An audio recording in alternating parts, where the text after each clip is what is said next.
చూస్తూనే ఉన్నాం. నిజాయితీగా మాత్రం ఎన్నికలు జరగలేదు.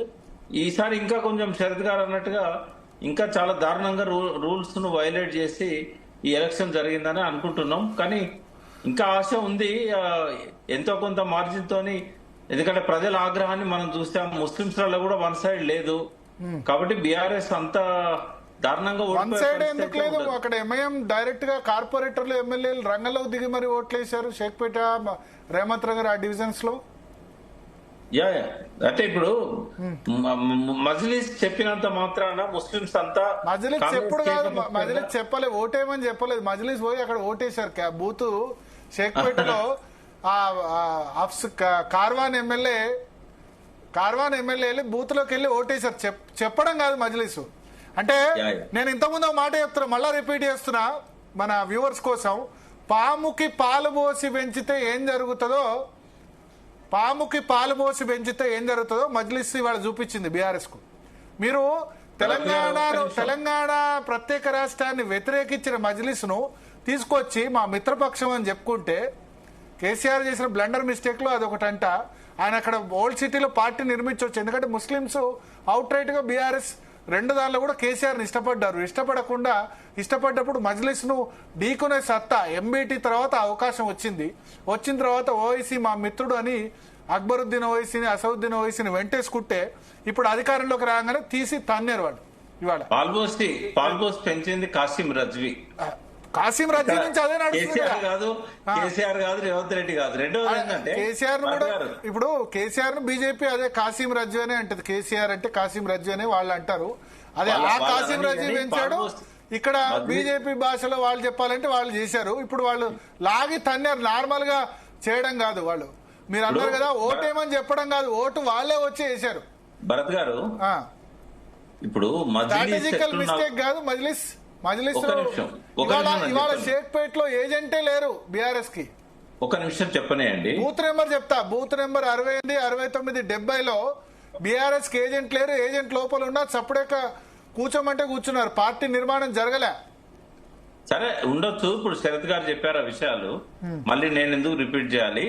కొంత ఆ లోపాలు ఉండొచ్చు, ప్రతి పార్టీకి కూడా ఉంటాయి. ఎందుకంటే ఓ కాన్స్టిట్యున్సీలో గోపీనాథ్ ఉంటే వేరు, గోపీనాథ్ కు డైరెక్ట్ క్యాడర్ తో సంబంధాలున్నాయి.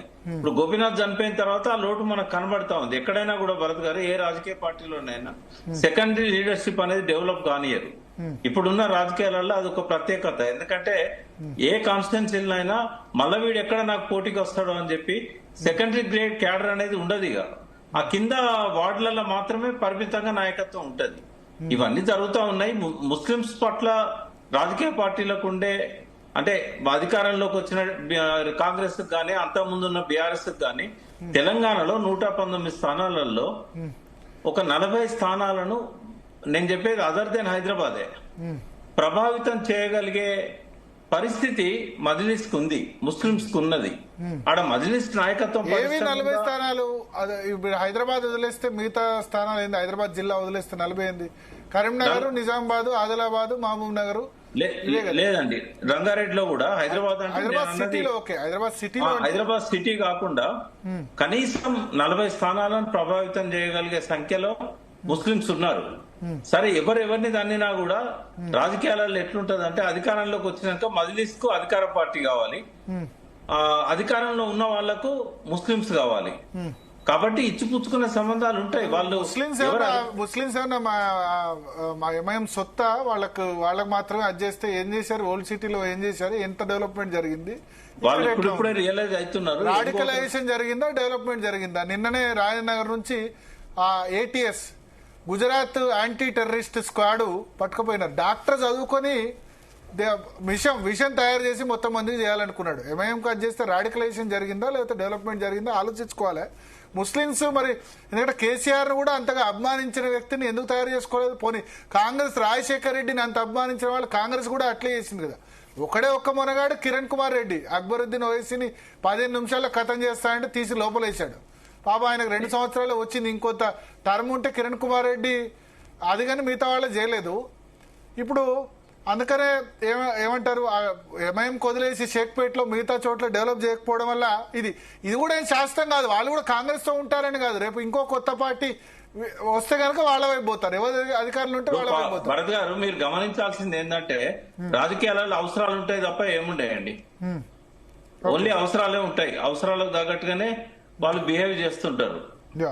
అయితే కేటీఆర్ స్టేట్మెంట్ వచ్చింది కొద్దిసేపటి క్రితం.